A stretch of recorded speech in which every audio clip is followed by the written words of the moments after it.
one of the hadith of Amir al-Mu'mineen alayhi salam speaking about that. He's narrated telling Kumayl, Amir al-Mu'mineen is narrated speaking to Kumayl, and he told him, Ya Kumayl, his companion Kumayl ibn Ziyad, Ya Kumayl, al-ilmu khayrun min al-mal. He compares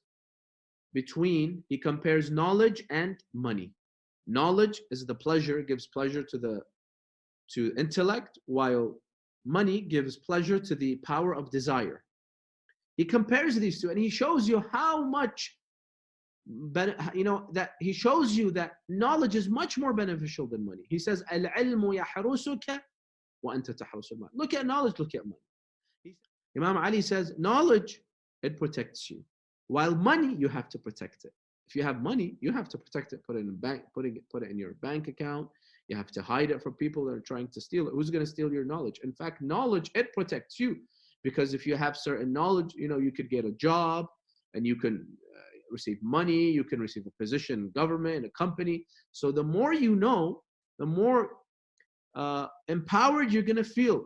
For example, a doctor, if you know about what to eat, what not to eat, how to stay healthy, this is something that's protecting you.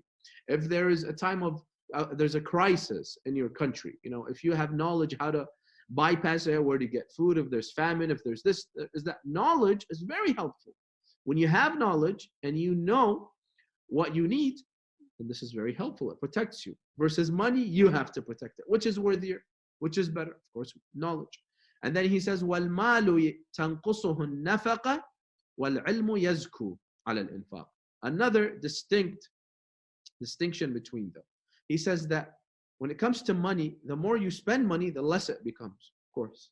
With money, the more you use with knowledge, the more you use your knowledge, the more it becomes, it increases. If you have studied something in any field, if you study it once, right, you kind of memorize it. Study it 5 times, 10 times, you teach it. The more you teach it, the more you grasp it.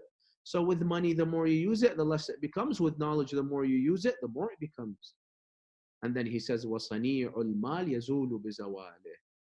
He says, when someone owns money, as soon as that person dies, then the Imam says that that's it. Your money becomes irrelevant, for you.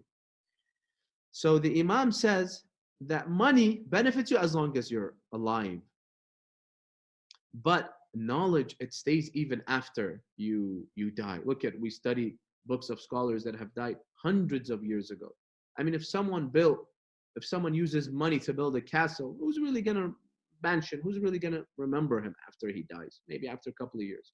After centuries, no. But scholars and scientists, they are remembered centuries, millenniums after.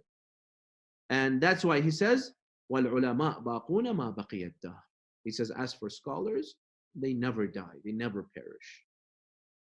So the Imam beautifully makes this distinction and comparison between money and knowledge, or the pleasures of the power of desire versus the power of intellect.